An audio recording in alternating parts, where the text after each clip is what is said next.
qui gagne, monsieur? Ce n'est pas légal, ce n'est pas recommandé, mais honnêtement, ça me fait du bien. Maintenant, si vous m'avez roulé dans la farine, vous vous marrerez en partant éventuellement. J'ai rien à voir dans ces histoires, moi. Il faudra que vous puissiez me convaincre, hein.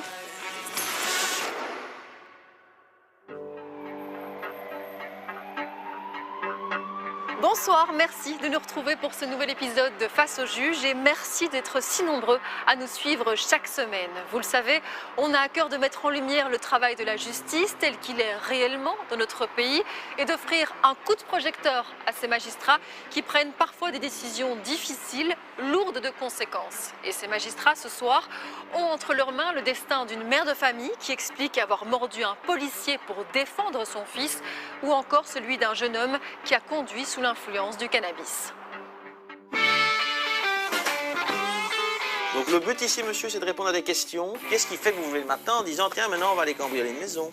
Vous avez tenté de devenir un voleur, en fait. Vous ne faites pas bien votre travail, monsieur. Quand est-ce qu'il va y avoir un déclic? C'est ça la question, hein, monsieur. Parquet de Bruxelles, Vous faites quoi dans la vie? Denis Gouman, procureur du roi. Manifestement, vous ne comprenez rien. Je fais un mini-cours de droit pénal accéléré. L'enjeu, c'est 5 ans d'emprisonnement. Ça, c'est ce que vous risquez. Dans ces cas-là, monsieur, un juge tranche. Un fin connaisseur de la justice et de la petite délinquance. Quel exemple! C'est dingue, ça. Hein? C'est pas cohérent, monsieur, ce que vous me dites. Vous racontez toujours des bêtises. Qui reçoit Amir ce matin. Le jeune homme de 20 ans a été arrêté la veille à Anderlecht. Il est soupçonné d'avoir commis un vol dans un garage à l'aide d'un complice. Monsieur peut rentrer dans mon bureau, démenoter. Mais Amir n'a fait que nier les faits face aux policiers. Je suis le procureur du roi, monsieur, et je suis chargé de vous auditionner par rapport à des faits de vol avec effraction dans un garage, monsieur. Je vous dis tout de suite que j'étais très circonspect par rapport, ça veut dire très étonné, monsieur, par rapport à la version que vous avez donnée aux policiers. Ceci indique que nous apercevons deux individus sortir entre deux véhicules. Nous remarquons que les individus ont des objets dans les mains. Nous décidons de procéder au contrôle. À notre vue, les deux individus partent en courant en direction de la rue Ropsy-Chaudron. Immédiatement, nous interceptons l'individu et ce particulier a une barre de fer en main. Il s'avérera par la suite qu'il s'agit d'une barre d'un cric de véhicule. Par la suite, ils intercepteront un certain Akfi qui est mineur d'âge, monsieur, et qui lui aussi était présent sur les lieux. Il y a plusieurs choses qui ont été prises dans le garage, que le garage a été fouillé, les armoires également, et effectivement, monsieur, je vous pose la question de savoir si ces policiers mentent. Tous les jours, je passe par là. Et donc ils mentent. Vous ne vous êtes pas encouru à la sortie du garage. Monsieur, tous les jours, je passe par là, je me dis. Tous les jours, je passe dans la même rue. Oui, alors que ça change? Je me dis, pourquoi je veux voler un garage? Tous les jours, je passe par là, je travaille. Demain, aujourd'hui, je devais commencer à 6 heures. Effectivement, je me pose souvent la question de savoir pourquoi des jeunes délinquants commettent des vols avec effraction, monsieur. Ça, je me pose souvent comme question, monsieur. Je vais aller voler un cric, monsieur. Mais quand je parle, vous vous taisez, monsieur. Donc, je vous pose la question de savoir qu'il n'y avait pas qu'un cric, hein, monsieur. On parle de plusieurs objets. Alors, ils ont effectivement abandonné ce cric. Je vous pose la question de savoir si les policiers mentent quand ils disent que vous vous enfuyez. Pourquoi vous courez? Pourquoi est-ce qu'ils doivent courir après vous? Eux-mêmes, ils m'ont dit que... Et il ne faut pas rigoler pour ça, monsieur. Ce n'est pas amusant, vous savez? Vous savez combien vous risquez pour ça? Je sais, monsieur. La loi prévoit au départ entre 5 et 10 ans d'emprisonnement pour un vol avec effraction, monsieur. Alors, je vous conseille de prendre ça très au sérieux, quoi que vous en pensiez, monsieur. Oui, mais monsieur, de toute façon, je vais vous dire une chose. Vous avez le droit d'avoir votre version des faits. La loi vous autorise même à mentir. Ce que je vous rappelle, monsieur, c'est que la loi m'autorise aussi à ne pas vous croire. Vous faites quoi dans la vie? Vous travaillez? Je travaille, monsieur. Vous faites quoi? Je travaille en chantier avec mon oncle. Vous travaillez dans un chantier avec votre oncle? Tous les jours? Ben, ça fait longtemps quand même. Et alors, qu'est-ce que vous faites à 2 heures la nuit? Vous n'êtes pas fatigué? Je suis au café, monsieur. Mais vous n'êtes pas fatigué si vous travaillez toute la journée?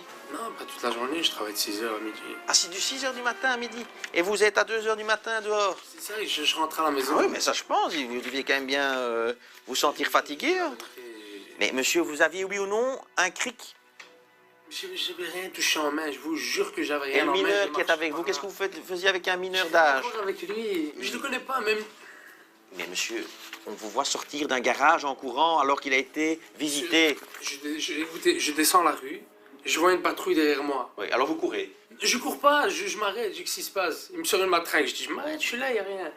Donne mon téléphone et j'ai pas couru. Monsieur, donc il ment. Mais vous pensez vraiment, monsieur, que les policiers... Vous savez combien de temps ça prend, ça, monsieur?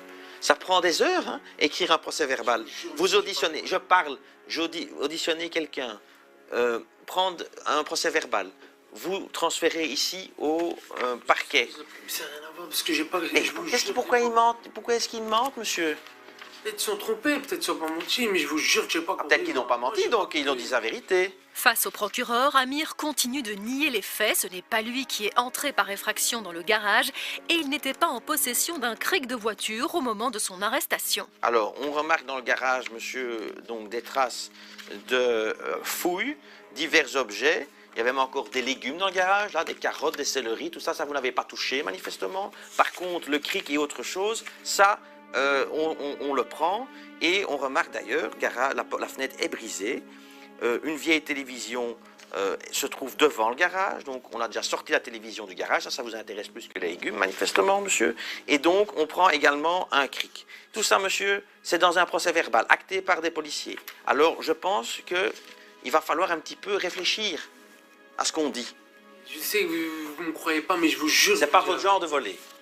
Regardez, ça fait combien de temps que je ne me suis pas fait contrôler pour vous dire. Ah mais la différence, c'est une différence entre ne pas se faire attraper et ne pas le voler, hein, monsieur. Il y a encore une différence. Je ne sais pas combien d'années, je vais pas aller voler un cric quand même, je travaille. Ça, vous ne saviez pas qu'il y avait qu'un cric dans... Mais monsieur, vous ne saviez pas qu'il y avait qu'un cric dans le garage? Mais je vais faire quoi dans ce garage, monsieur? Si je vais voler dans ça, j'ai rien à voler là. Je travaille, monsieur, j'ai pas besoin de ça. Amir affirme qu'il se promenait simplement à 2 h du matin dans la rue et que les policiers l'ont arrêté par erreur. Il nie également connaître le mineur qui a été interpellé avec lui. Je remarque quand même, monsieur, que vous êtes quand même bien connu du tribunal de la jeunesse. Non, connu, on l'est toujours. Regardez, ça s'appelle un casier judiciaire, monsieur. Extorsion la nuit, extorsion, vol avec violence la nuit. Donc, placement en IPPJ. Et en 2016 encore, vol avec violence, extorsion, tentative de vol, entrave méchante, vol à l'aide d'effraction, rébellion, port d'armes, une réprimande par le tribunal de la jeunesse. Manifestement, une réprimande ne suffit pas, hein, monsieur. Je ne sais pas faire grand-chose, monsieur. Hein. À partir du moment où vous me racontez, je n'ai pas beaucoup de solutions, monsieur, en ce qui vous concerne, à partir du moment où vous niez ce qui est votre droit. Je jure que je vous dis la vérité. Oui, monsieur, mais vous savez le nombre de personnes qui jurent dans mon bureau, monsieur? Je sais, mais je vous Mais jure. moi, je crois les policiers, monsieur, parce que... Ah ben si j'ai raison, alors tout le monde est d'accord. Mais si je vous dis la vérité... Mais les policiers ne peuvent pas avoir raison, et vous aussi. Ça, c'est pas possible. Voilà, vous dites que vous n'avez rien en main, et les policiers disent que vous avez un cric. Ils ont cru d'abord que c'était une barre de fer, donc ils n'identifient pas le cric après. Ils disent, on pense que c'est une barre de fer, puis on s'aperçoit, quand on intercepte, que c'est un cric. Mais pourquoi ils disent que j'avais ça en main alors que je n'avais pas, monsieur? Parce qu'ils n'ont que ça à faire, que ce sont des menteurs, selon Je vous. vous jure que je marchais, j'avais même pas ça en main. Et vous n'avez pas vu la télévision qui était devant le garage en marchant? Monsieur, Je sais pas, je pose la question. tous les jours, Moi, je passe par là, tous les Et jours. il Même y a les une garages, ils télévision. me connaissent, si vous voulez savoir. Tout le monde me connaît, là. Si je vais aller... Le casier judiciaire d'Amir ne plaide pas en sa faveur. Lui qui a déjà été arrêté de nombreuses fois pour vol avec effraction, justement. Il risque même cette fois une peine plus lourde pour avoir été arrêté aux côtés d'un jeune de moins de 18 ans. Vous avez également été interpellé avec une autre personne, un mineur, ce qui est une circonstance aggravante. Je vous explique simplement qu'en droit, utiliser un mineur, monsieur, que vous fassiez certaines choses, c'est encore votre problème. Mais utiliser quelqu'un de plus jeune qui est mineur d'âge pour les faire, ça c'est honteux, monsieur, parce que vous êtes en train, avec lui, oui, je sais, vous n'avez rien fait. Moi, je me base sur ce que j'ai lu. Je sais ce que vous... Ah ben, Je comprends. quoi, votre frère a aussi des problèmes. Mon frère, enfin... Et comment ça se fait, monsieur, que beaucoup de personnes dans votre famille ont des problèmes? Votre frère, vous? Oh, c'est déjà pas mal. Qu'est-ce qui se passe, monsieur? Quel est le problème? Vous savez, vous avez déjà été en prison. Je ne parle pas en IPPJ. En prison, vous avez déjà été.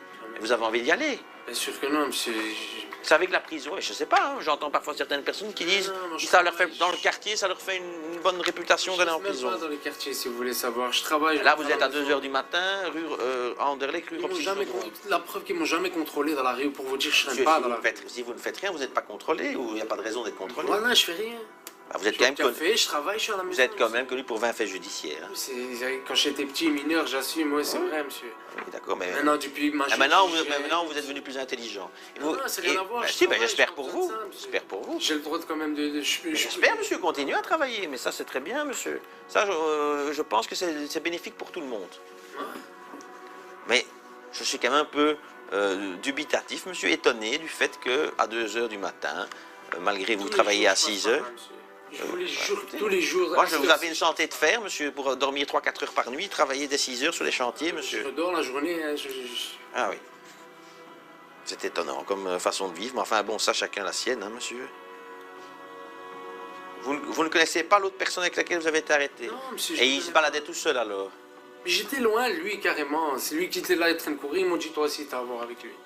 Monsieur, compte tenu de ce que vous me dites, en ce qui me concerne, je vais vous convoquer au tribunal, mais entre-temps, je décide de vous relâcher. Ça veut dire que vous allez pouvoir sortir aujourd'hui.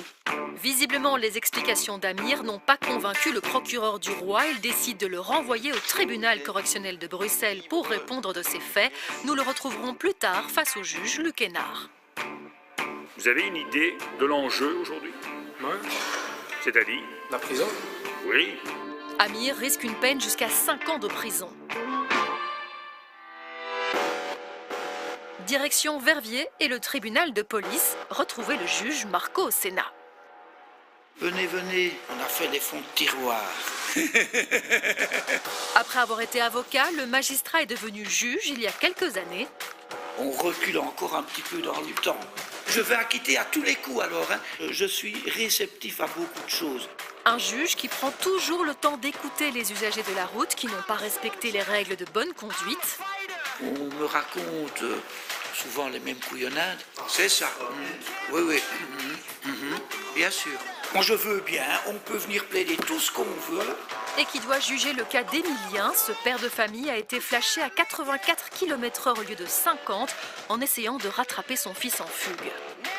84 en agglo, vous avez une condamnation de police, mais vous avez du droit commun qui empêche de vous accorder encore le sursis. Droit commun, c'est-à-dire ce qui n'est pas roulage. Vous avez eu d'autres petits problèmes dans votre existence. C'est bien ça. Ça a pour conséquence que, bien que ce soit la première infraction de ce type, apparemment, je ne pourrais même pas vous accorder de sursis si je souhaitais le faire. Donc vous avez reconnu, vous avez essayé de récupérer votre fils qui était en fugue et qu'on vous avait signalé se trouver dans le bus entre Spa et Verviers. Oui, c'est un gamin qui a 17 ans et c'est pas très facile avec lui. Et vous avez essayé de rattraper le bus, avez-vous déclaré, c'est ça? D'accord. Monsieur le procureur du roi. Monsieur cherche son fils en fugue. On lui renseigne qu'il se trouverait dans un bus que l'on vient de rappeler. Et il essaye de le récupérer. Malheureusement, il ne sera pas dans le bus. Et vous dites, j'ai dû déposer finalement une plainte pour fugue à la police 3 jours plus tard, parce que 3 jours plus tard, je ne l'avais toujours pas récupéré. Ce sont des circonstances particulières, mais qui ne justifient pas de mettre les autres en danger. Pour avoir été flashé 34 km/h au-dessus de la limite autorisée, le procureur du roi demande 240 € d'amende et un retrait de permis de 8 jours. Monsieur, je vous écoute, vous êtes votre propre avocat. Ouais. Bah oui, quand j'ai expliqué au policier, il m'a demandé si j'avais une raison de rouler vite. J'ai dit que c'était pas une bonne raison, mais que j'avais quand même une raison, et voilà. Et en fait, pour tout vous dire, en tant que père, c'est la première fois que j'ai dû faire face à une telle situation. Mon fils qui est parti en fugue, il était sous ma responsabilité. Je me suis réveillée le matin, il n'était plus là. Et c'est pas un malaise que j'ai fait, mais je ne savais pas. Je ne contrôlais pas, j'agissais à l'instinct en fait. Je voulais le récupérer absolument, franchement j'avais peur, sa mère aussi. Maintenant ça va mieux, mais à ce moment-là, on n'avait pas bon de vivre à cause de ça. Voilà, c'est pas excusable. Donc moi j'accepte la déchéance. Tout ce qu'il y a, c'est que moi j'ai du travail et tout. Et le mois de juillet, c'est bientôt, c'est les vacances. Alors est-ce qu'on pourrait s'arranger pour qu'on me le retire à cette période? Le problème, c'est que ça ne dépend pas de moi. Moi, je dois prononcer une décision et c'est le service du parquet qui exécute le jugement. Je vais vous dire une chose, c'est que compte tenu des circonstances particulières, je vous éviterai une déchéance du droit de conduire. Si vous revenez avec un excès de vitesse du même type, je serai obligé de vous déchoir 3 mois et de vous imposer 4 examens, théoriques, pratiques, médicales et psychologiques. Ce ne sera pas de l'acharnement, ce ne sera pas parce que je vous en voudrais d'avoir trahi, entre guillemets, la confiance que je vous ferai aujourd'hui. C'est simplement parce que la loi le prévoit comme ça et que je n'ai pas le choix. et je veux concevoir le stress dans lequel vous avez pu vous trouver. Donc je peux être compréhensif. Maintenant, la balle est dans votre camp à l'avenir. Les explications d'Emilien vont toucher le tribunal en plein cœur. Emilien échappe aux retraites permis. Il écope simplement d'une amende de 240 €. Monsieur le juge, le ministre de la Justice, Vincent Van Quickenborne, aimerait mettre en place une série de nouvelles mesures pour améliorer la sécurité routière et il aimerait donner plus de formation à la place des sanctions classiques comme les amendes. Vous en pensez quoi, vous? Ça peut apporter quelque chose si c'est volontaire, quelqu'un qui effectivement est volontaire est réellement intéressé par cette formation en se disant que ça va lui apporter quelque chose, peut-être bien, oui, ce sera susceptible d'apporter un plus de sensibiliser au danger de certains comportements routiers. Si c'est par contre uniquement l'échappatoire à l'amende, je ne suis pas sûr qu'au final, la plus-value soit au rendez-vous. Merci beaucoup, monsieur le juge. On reste ici dans cette salle et on poursuit l'audience avec vous au tribunal de police de Verviers. Jérôme a été contrôlé au volant de sa voiture sous l'influence du cannabis. Il était passé une première fois devant le juge Marco au Sénat et avait justifié sa consommation pour des raisons médicales. Il avait expliqué que ça soulageait ses douleurs au dos et à la tête. Le juge avait exigé un certificat médical pour prouver ses dires. Voilà donc le retour de Jérôme. Donc mon médecin, je lui ai demandé, il m'a dit que d'un point de vue médical et déontologique, il ne pouvait bien sûr pas, donc... Il n'allait pas se mouiller. Montrez-moi un peu ce qu'il a écrit. Donc il ne peut pas Merci. dire que le médicament est moins bon que le stup. Illégal, ce qui est logique, pardon. Prise d'antidouleur de type morphinique pour son problème de santé. Il engendre cependant des effets secondaires désagréables. Je comprends que la prise de cannabis puisse améliorer ses douleurs et favoriser le sommeil. Mais ce n'est pas recommandé médicalement et même déconseillé vu les dépendances. Voilà, il est resté évasif et professionnel. Oui. Mais il a reconnu que donc ça pouvait m'aider. Je comprends que ça lui fasse du bien, mais moi je ne peux pas lui dire que c'est ça que ça il faut passer par là. Oui, au contraire, ça peut être mauvais. C'est ce qu'il dit. Oui, il vise l'accoutumance, évidemment. Il m'a bien expliqué que, surtout pour un tribunal, qu'il ne pouvait pas reconnaître par écrit, il ne peut pas me recommander de prendre cette substance. Maintenant, il comprend que ça peut servir d'échappatoire. Oui. Voilà, c'est exactement ce que je vous avais dit. Mais lui ne vous a jamais dit qu'il fallait en prendre en lieu et place des médicaments. Voilà, ou si vous l'a dit, il ne l'écrira jamais. C'est un médecin, ce n'est pas... c'est pas un coffee shop, quoi. Voilà, exactement. Jérôme explique qu'il préfère consommer du cannabis plutôt que de l'oxycodone, un antalgique très puissant. Je vous l'ai dit, c'était de ma propre initiative, il ne m'a rien recommandé du tout, mais j'ai constaté que ça fonctionnait et que les effets sur moi étaient moins négatifs en tout cas que l'oxycodone. Mais vous aviez déjà eu, en 2017, c'était la même chose. Vous avez eu la suspension du prononcé en 2017. J'ai eu une médiation pénale. Non, une suspension du prononcé. J'ai eu 80 heures d'intérêts généraux quand même. Donc c'était déjà mon échappatoire de l'époque, j'ai eu ce souci-là, donc j'ai voulu prendre les médicaments, donc mon médecin m'a prescrit ces 10 médicaments, et voilà, honnêtement, maintenant, voilà, ça fait quand même 2 fois, donc j'essaie vraiment de consommer vraiment occasionnellement, et de me passer quand même toujours de médicaments, donc voilà, j'ai réduit ma consommation fortement, et en tout cas, quand c'est le cas, je ne prends plus le volant le lendemain. Ça peut être trop juste, monsieur, le lendemain. C'est pour ça. Ça peut être trop juste. Je pensais que non, parce que la première fois quand je me suis fait arrêter, ça c'était consommation au volant. Donc là, clairement, il n'y avait pas d'excuse. Et la deuxième fois, là, c'était le lendemain. Donc, mais si vous consommez un peu habituellement, vous allez être pas bien. Le policier m'a dit, quand il m'a contrôlé, il m'a dit, ça se voit que tu n'es pas sous influence, mais tu seras positif. Il me l'avait prévenu avant même de me faire le test. Et donc, voilà. Ok. Alors, monsieur le procureur du roi, il demande quoi? Qu'est-ce qu'il demande? Il demande d'abord, vous prenez toujours de l'oxycodone? Honnêtement, vraiment, quand la douleur est vraiment insoutenable. Mais sinon, me réveiller, tout ça, c'est compliqué avec ça. Je travaille maintenant. Je me suis un peu documenté. C'est un antalgique stupéfiant très puissant. Ça craint, on est d'accord sur ça.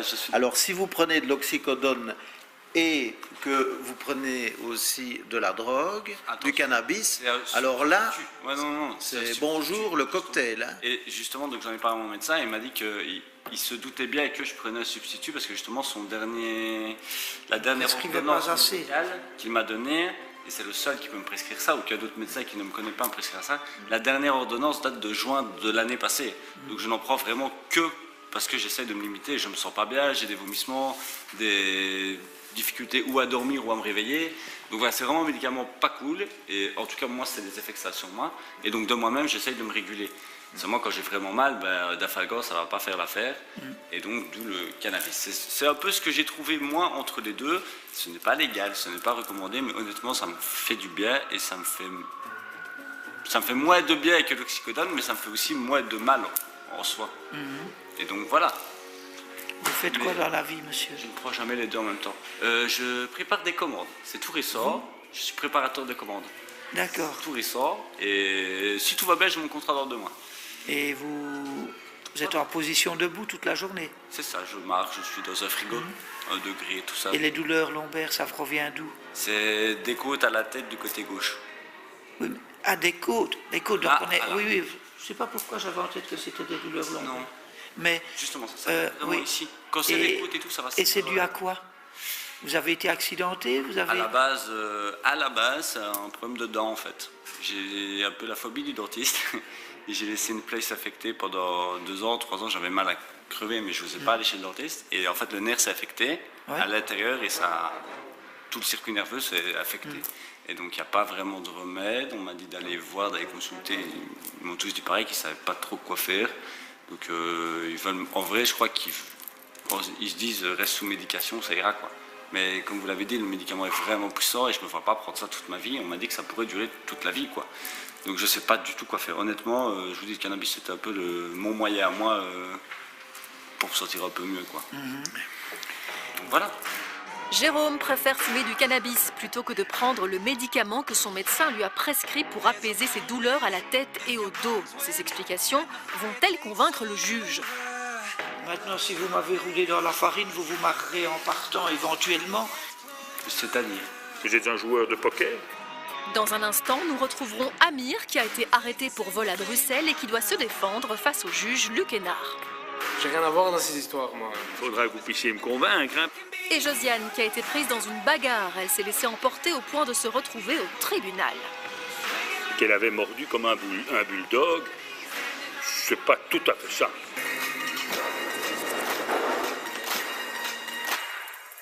Merci de nous retrouver pour la suite de Face au juge. Nous sommes toujours ici à Verviers pour suivre l'audience du juge Marco Ossena au tribunal de police. Nous avons fait la rencontre de Jérôme qui a été arrêté au volant de sa voiture sous l'emprise de stupéfiants. Mais Jérôme explique qu'il fume du cannabis uniquement pour soulager de fortes douleurs au dos. Alors, monsieur le procureur du roi, il demande quoi? Qu'est-ce qu'il demande? Il demande d'abord, vous prenez toujours de l'oxycodone? Je n'en prends vraiment que parce que j'essaie de me limiter. Je me sens pas bien, j'ai des vomissements, et donc de moi-même j'essaye de me réguler. Seulement quand j'ai vraiment mal, Dafalgan ça va pas faire l'affaire, et donc d'où le cannabis. C'est un peu ce que j'ai trouvé moi entre les deux. Ce n'est pas légal, ce n'est pas recommandé, mais honnêtement ça me fait du bien. Donc, voilà. Écoutez, moi je ne suis pas médecin, donc je suis obligé de me baser un peu sur votre bonne foi et votre bonne mine. Je dirais que vos explications ont un certain relent de sincérité. Maintenant, si vous m'avez roulé dans la farine, vous vous marrerez en partant éventuellement. Voilà. C'est pas mon but. Bon, maintenant, on ne peut pas l'admettre ad vitam non plus, comme situation. Mais c'est justement un peu le propos que j'allais te dire. D'abord, je suis rassuré je suis rassuré par le certificat médical, parce qu'en repréparant ce dossier hier, je me dis, je me réjouis de voir le médecin qui va aller écrire dans une attestation médicale qu'il a conseillé de prendre du cannabis. Non, bien sûr. Et donc, je m'attendais à ne pas recevoir de certificat médical, ou en tous les cas, à en recevoir un tel que celui qui a été déposé. C'est plutôt rassurant quelque part. Vous êtes extrêmement sympathique, monsieur. Mais le problème, c'est qu'il faut qu'on tienne compte des autres aussi. La loi, non, bien sûr. Et donc, voilà, ça fait 2 fois que vous êtes au volant avec un taux qui est... Bon, ici, c'est 53 fois le taux maximal autorisé. Et donc, on doit protéger les autres. Et donc, à un moment donné, il faut qu'on s'assure que ça ne pose pas de problème en termes de capacité de conduite. Le procureur du roi n'est pas rassuré par les propos de Jérôme, même si le jeune homme explique fumer du cannabis pour apaiser de grosses douleurs à la tête et au dos. Il demande 1 600 € d'amende, 1 mois de déchéance du droit de conduire et exige un examen médical et psychologique. C'est-à-dire qu'on vérifie votre aptitude à la conduite. À la conduite? Vous ne soyez pas dépendant. Ça, c'est pas un problème. Ça ne vous tracasse pas trop? Du tout, parce que Non, d'accord.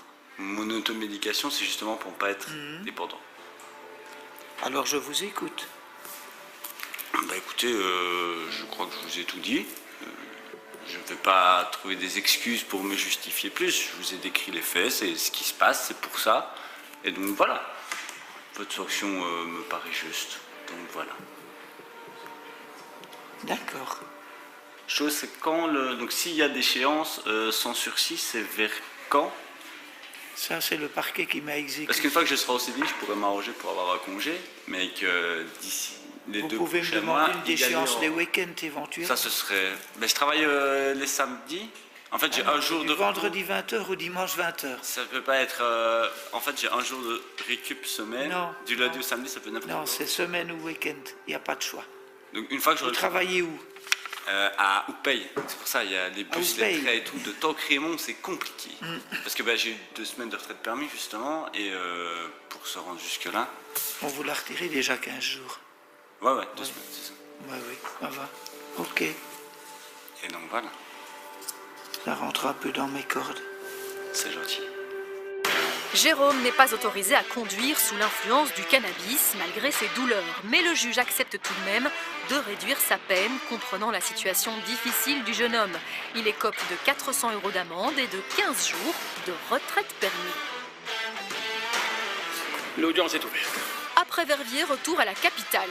Vous savez très bien que vous vous jetez dans la gueule du lion. Rejoindre le tribunal correctionnel de Bruxelles. Si vous êtes ici, c'est pas de ma faute. Hein. Vous n'avez toujours pas la parole. Et le président honoraire du tribunal de première instance. Il est mondialement connu, me direz-vous. On va arrêter parce que sinon je vais tourner au vinaigre. À quelques jours de sa retraite, Et un jour, on se retrouvera pour d'autres motifs. très heureux de refermer bientôt un beau chapitre de sa vie avant d'en ouvrir un autre. Alors on va peut-être vite voir ce que l'on peut faire. Mais avant cela, il lui reste tout de même encore de nombreux dossiers. Ah, il y a ça, il y a ça, il y a ça, il y a ça, il y a ça. Bon, mais je ne me souviens plus de son prénom. Comme celui de Josiane, qui a mordu un agent de police. Et alors je vois, madame, que monsieur le procureur du roi vous reproche d'avoir porté des coups et fait des blessures à un officier ministériel, un agent de police, et ça s'est fait apparemment dans le contexte sanitaire de Covid-19. Et puis, on vous reproche aussi la rébellion. Alors, madame, mais qu'est-ce que vous avez à me dire par rapport à ça? Mais écoutez, nous sommes 2 victimes, mon fils et moi-même, de la part du fils de mon mari. Si j'ai débarqué, parce que c'est pas à mon adresse où s'est passé les faits, c'est à l'endroit où où habite mon beau-fils et où habitait provisoirement mon propre fils à moi. C'était une bagarre générale, je suis intervenue. Mon fils était en train de se faire frapper avec une bouteille de whisky. Il a eu 3 entailles au niveau de la tête, 15 agrafes. Et après, mon beau-fils s'en est pris à moi, m'a frappé avec des balais, tout où j'ai eu des lésions aussi. On est descendu, j'ai dit à mon fils, viens, on descend. Mon fils était en sang partout. On a attendu la police. Et dans ce contexte, en fait, on a attendu sur place. L'ambulance est venue pour apporter les premiers soins à mon fils. Et puis, mon fils se fait menotter. On n'a pas très bien compris pourquoi mon fils se faisait menotter. Mon mari était là, étant donné qu'on était des victimes, que mon fils était victime et était rempli de sang quand même partout. Et puis, vu qu'il se faisait menotter, moi je dis à mon mari, eh bien, on y va. Et puis là, il y a un agent, donc un inspecteur, qui dit non, madame, partez pas encore. Je fais, ben, pourquoi? Mon fils est menotté, il va aller à l'hôpital, tout ça. Et puis tout d'un coup, on veut mettre des menottes. On me plaque par terre, ils étaient à plusieurs sur moi. J'étais blessé au niveau du front. J'ai dû passer scanner après à l'hôpital en présence des 2 policiers. Et dans un effet de colère, je me suis rebellé. Et apparemment, j'aurais donc mordu l'inspecteur en question, avec qui, après à l'hôpital, j'ai bien discuté, où je me suis excusé. On a même parlé de sa vie sentimentale après. Donc on va dire que tout après s'est passé dans la convivialité avec ces deux inspecteurs. Josiane explique que c'est son fils tout d'abord qui a été agressé par son beau-fils. En intervenant elle-même, elle aurait été aussi agressée. À l'arrivée de la police, elle n'a pas compris pourquoi c'est son fils qu'on embarquait. Elle a alors refusé d'obtempérer et s'en est pris aux agents de police dépêchés sur place. Moi, tout ce que je peux dire, c'est que je regrette mon geste vis-à-vis de l'inspecteur. Ça a été dans un moment de rage parce que je n'ai pas compris la situation, voyant mon fils en sang, menotté, puis moi on me menotte, et le fils de mon mari en train de se balader comme si de rien n'était, alors qu'il avait quand même blessé 2 personnes. Donc voilà un peu le contexte de l'histoire. Et moi j'aimerais bien savoir aussi maintenant qu'est-ce que je dois faire pour cette histoire de coups et blessures reçues par mon beau-fils. Et c'est la 3e fois que mon beau-fils me frappe. Je retiens de tout ce que vous me dites, c'est qu'il y a évidemment, s'il y a eu des problèmes, et notamment avec votre beau-fils, ben là, c'est à régler au niveau de monsieur le procureur du roi. La seule chose dont vous avez à répondre aujourd'hui, oui, je sais très bien. C'est l'incident que vous avez eu avec cet inspecteur. Mais aujourd'hui, vous me demandez quoi? Je vous demande d'être clément, c'est tout, monsieur le Président. Simplement d'être clément. Au niveau psychologique, madame, vous aviez l'air de dire qu'il vous en a quand même d'un suivi ou... J'ai déjà été suivi et si mon médecin pour l'instant m'a prescrit du diazépam pour un petit peu me calmer. Il est peut-être bien que dans la décision que moi je serais appelé à prendre, que je puisse donner ce cadre pour avoir un suivi de type psychologique. Madame a quand même 3-4 pages de petits soucis où madame a déjà fait l'objet de mise en observation, madame a déjà fait l'objet de dossiers de rébellion, de menaces de coups et blessures. Moi je pense que madame, il ne serait pas inopportun de la faire suivre ou qu'elle suive en tout cas, et si c'est sa volonté, parce que sinon ça sert à rien, vous l'avez déjà dit souvent. Mais je pense qu'on devrait être plus dans cet ordre-là. Le procureur du roi rappelle que Josiane a déjà été arrêtée pour menaces et coups et blessures et qu'elle a même déjà été placée en observation pour évaluer son état psychologique. Josiane avoue être en dépression depuis un moment. Je dois essayer de gérer mes émotions. Vous voyez, il y a tout un... Il y a certainement tout un contexte, mais oui. Moi je suis appelé à devoir juger un contexte en particulier, parce que je peux, pour ces faits-là, vous condamner une peine de prison. Hein? Est-ce que c'est la solution ? Je ne pense pas. Est-ce qu'on parle d'une suspension du prononcé avec des conditions probatoires? Mais là, il faut que vous acceptiez le principe. Si vous me dites « je souhaite avoir chez un psychologue de votre choix » et que vous acceptez ou vous me demandez de le faire, moi je veux bien entrer dans une problématique de ce type-là. De son côté, l'avocat de l'agent de police qui a été mordu par Josiane demande 2 500 € de dommages et intérêts. Il rappelle que Josiane a mordu de toutes ses forces le bras du policier qui a même eu peur d'attraper la Covid. En ce qui concerne le Covid, je voudrais vous joindre une pièce comme quoi Le problème, les c'est que- résultats sont négatifs. Tant mieux, c'est une bonne nouvelle, parce que si en plus vous aviez contaminé, on en parlerait peut-être d'autre chose. Et donc, monsieur le procureur du roi... Monsieur le Président, donc en ce qui me concerne, je serais plus rassuré s'il y avait un encadrement de type probatoire qui lui soit administré, compte tenu de sa fragilité psychologique manifeste au vu des éléments de ma possession. Le procureur du roi demande une peine de probation assortie d'un suivi psychologique, une peine qui peut être proposée uniquement si l'intéressé l'accepte.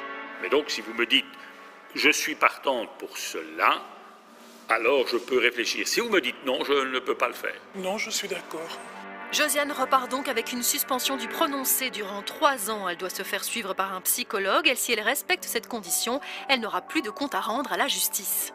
On va patienter un petit peu. Dans la première partie de l'émission, nous avions suivi l'audition d'Amir au parquet de Bruxelles. On vous voit sortir d'un garage en courant alors qu'il a été visité. Vous savez combien vous risquez pour ça? Entre 5 et 10 ans d'emprisonnement pour un vol avec effraction, monsieur. Je vous dis que c'est pas moi, je dois te dire quoi alors? Amir est soupçonné d'avoir commis un vol avec effraction dans un garage à Anderlecht. Le garage a été fouillé, les armoires également. Mais monsieur, vous aviez oui ou non un cric? Je vous pose la question de savoir si ces policiers mentent. Bien connu de la justice, Extorsion la nuit, extorsion, vol avec violence la nuit. le jeune homme nie les faits. Peut-être qu'ils sont trompés, peut-être qu'ils sont pas menti, mais je vous jure que j'ai pas compris. Peut-être qu'ils n'ont pas menti, donc ils ont dit la vérité. Nous retrouvons Amir face au juge Luc Hénard. Menotté, le jeune homme a entre-temps été placé sous mandat d'arrêt pour une autre affaire de vol. Et face au juge, il reste sur ses positions. C'est toujours votre position aujourd'hui? Oui. Je vois que vous êtes détenu. Vous êtes détenu pour quel motif? Pour un truc que j'ai rien fait aussi. Ah, ça, c'est vraiment pas de chance. J'ai pas de chance, Que faites-vous dans l'existence, monsieur? Pour l'instant, je travaille pas, mais je vais reprendre le travail, mais pour l'instant, je suis en prison, je sais pas travailler. Oui, ça, oui. Mais avant, vous étiez en prison. Je travaillais, Vous travailliez et quoi? Vous faisiez quoi comme travail? Chantier. Chantier. Yeah. Et votre situation familiale? Bien, à la maison. Je vis avec mes parents à la maison. Vous vivez avec vos parents. Et je vois dans votre casier judiciaire, alors je vois que, oui, ce sont des antécédents jeunesse. Oui, parce que vous êtes tout jeune, hein? Donc vous étiez un jeune difficile apparemment. Mineur, c'est ça? Oui. Ouais, on peut dire ça. Hein? Mais maintenant que vous êtes majeur, ça n'a pas l'air de s'améliorer. Pour moi, j'ai rien à voir, moi. Vous avez Pas de rien à chance, voir. hein, je peux rien y faire. Ah, il faudra que vous puissiez me convaincre, hein, parce que vous dites que vous n'avez rien à voir avec ce qu'on vous reproche. Il n'en demeure pas moins que la police, une patrouille de police, on est quand même 1h50 du matin, et qu'est-ce que la police décrit? Que 2 individus ont des objets en main. Lorsque vous voyez la police, vous partez en courant, et puis on va vous intercepter. Et vous avez en main la barre d'un cric, c'est la police qui décrit.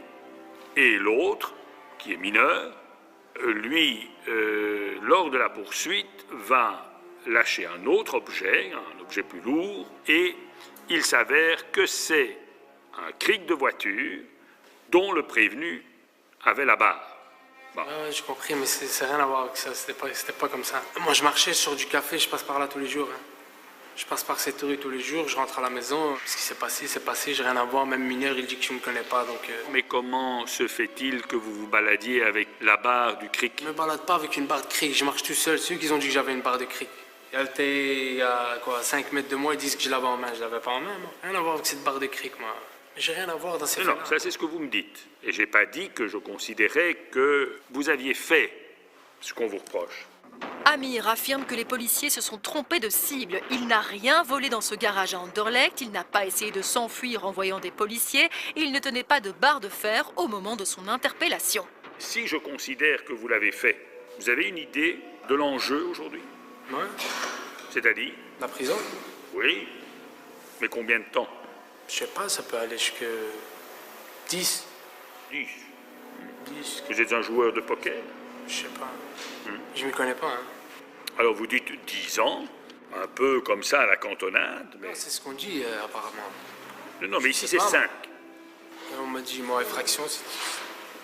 Enfin, c'est vrai que vous êtes un jeune adulte, mais vous avez quand même été un peu turbulent, je l'ai dit tout à l'heure, quand vous étiez mineur, hein? Mineur. Donc, vous avez déjà quand même un peu approché la machine judiciaire. Hein? C'est vrai comme mineur, mais à peine vous êtes jeune majeur, il y a ceci maintenant, et puis il y a de nouveau, mais vous n'avez de nouveau rien fait. Ça devient un concours de circonstances tout de même un peu problématique, non? Parce que qu'il y ait une erreur judiciaire une fois... C'est pas une erreur judiciaire, c'est quelqu'un qui m'a désigné, qui m'a dit que t'as fait ça. Il y a rien qui m'inquiète dans Oui, mais cette affaire. déjà... Voilà, En tout cas, ce que c'est je une personne qui... Voilà. Oui, mais ce que C'est je rien à voir avec comme s'ils ont quelque chose sur... Ils ont rien sur moi. Ils ont dit une personne qui a dit ça sur vous. C'est tout. Ils sont venus me chercher, ils m'ont mis en prison. J'ai rien à voir dans ces histoires, moi. Eh bien, nous allons entendre l'avis de Monsieur le procureur du roi par rapport à tout ça. Je vous remercie, Monsieur le Président. Vous aurez immédiatement compris que si je poursuis monsieur, c'est parce que je ne crois pas au hasard. Pas parce qu'il y a les antécédents, pas parce qu'on dit souvent capable égale coupable. Non.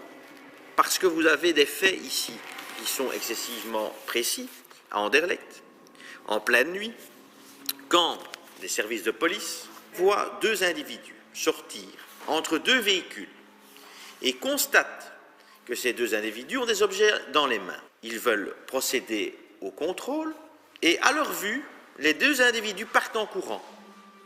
Première question, si monsieur rentrait chez lui tranquillement, pourquoi prendre la fuite? Le particulier a une barre de fer en main. Il s'avérera par la suite qu'il s'agit en fait du cric, parce que on va évidemment découvrir qu'un garage a été forcé cambriolé, fouillé. Et c'est une coïncidence. C'est la faute à pas de chance si monsieur est poursuivi. Et je vous dirais que l'attitude de monsieur est excessivement désagréable, certes. C'est une totale absence de remise en question. Le sourire aux lèvres, on vous dit, bah oui, hein, j'ai fait deux erreurs judiciaires, c'est le hasard, j'ai pas de chance. Quand on lui demande ce qu'il risque, 10 ans de prison, ça c'est une attitude inacceptable, monsieur le Président. Et manifestement, une convocation devant vous, une audition devant les services de police, une audition par le procureur du roi n'a servi à rien du tout. Le procureur du roi s'en tient aux faits qui désigne Amir comme le coupable. Il rappelle que le jeune homme a déjà un casier judiciaire bien rempli. Extorsion, tentative de vol, entrave méchante à la circulation. Des faits commis alors qu'il était encore mineur. Vol à l'aide d'effraction, rébellion, port d'armes. Il demande 30 mois de prison et s'oppose à un sursis. Et je vous remercie. Alors, monsieur, qu'est-ce que vous souhaitez me dire? Je vous ai dit que j'ai rien à voir, moi. Même le mineur, il a avoué que c'était lui. Pourquoi vous voulez me mettre dans l'histoire encore? J'ai rien à voir pour vous me coller des faits de force, là. Je comprends pas. Parce que ça, c'est la règle du jeu, hein.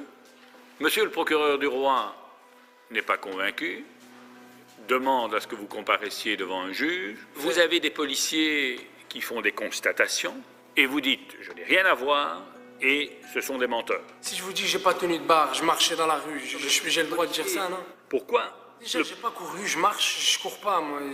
Ils ont dit que je cours, que j'avais une barre en main. D'où je cours? Je marche dans la rue, je rentre chez moi. Tous les jours, je passe par cette rue. Il y a des caméras pour vous regarder. Tous les jours, je passe par cette rue. Oui, mais maintenant, la caméra devient le mode auquel on se réfère de plus en plus en disant « mais prenez les caméras et vous verrez que je ne fais rien ». Bon, mais c'est pas ça mon problème. Vous avez des policiers qui constatent des choses. Quand un policier constate quelque chose, eh bien, vous avez l'obligation de démontrer que ce n'est pas vrai. Dans l'état actuel des choses, ce que dit le policier doit être considéré comme vrai. Et votre seule réponse est de dire que ce sont des menteurs. J'ai pas le droit de dire ça, alors, c'est ça? Vous pouvez dire ce que vous Non, voulez. Mais je vous dis la vérité, vous voulez pas me croire, Oui, mais les policiers, eux, mentent. Non seulement mentent, mais font des faux en écriture, hein. Il faut quand même se rendre compte de ce que tout ça veut dire de manière concrète. J'ai dit la vérité. Mais oui, mais vous dites tout le temps la même chose. Et comme disait monsieur le procureur du roi, répétant ce que je vous ai dit il y a 2 secondes, c'est que c'est quand même pas de chance. Non seulement vous avez des policiers menteurs, et puis, peu de temps après, rebelote, vous êtes de nouveau embarqué dans une affaire où vous tenez le même discours, je n'ai rien fait. Il y a un moment où vous devez vous rendre compte que c'est quand même un processus qui va, d'un jour, vous conduire contre le mur, hein. Enfin, maintenant, vous êtes en train de goûter à la prison, vous êtes encore fort jeune, et donc il est peut-être temps un tout petit peu réfléchir à ce que vous voulez faire de votre vie, hein. Mais bon, je vais examiner le dossier et je verrai ce que j'en pense. Amir ne veut pas en démordre, il n'a rien fait. Le juge va-t-il le croire? Le jeune homme est-il victime d'une malédiction? A-t-il été arrêté une nouvelle fois par erreur? Finalement, le juge Luc Hénard le condamne à une peine de 10 mois de prison avec un sursis de 3 ans et 416 € d'amende. Monsieur le Président, lorsque l'on se retrouve face à un juge, est-ce qu'il ne vaut mieux pas dire toute la vérité pour espérer alléger sa peine? On a le droit, lorsqu'on comparaît devant un juge, de se taire. On a aussi le droit de mentir. Est-ce que cela va entraîner une peine plus sévère? Pas nécessairement. La seule réflexion qu'il faut se faire, c'est que si, envers et contre tout, vous mentez, vous fermez un certain nombre de portes. J'ai coutume de dire que seul l'avenir est à perdre, mais cet avenir, il se construit à l'audience. Si vous mentez envers et contre tout, vous fermez la porte à ce dialogue avec les conséquences qui s'ensuivent. Merci beaucoup, Monsieur le Président. On vous retrouve la semaine prochaine pour un nouvel épisode de Face au juge. Passez une excellente soirée sur RTL TVI. À dimanche prochain.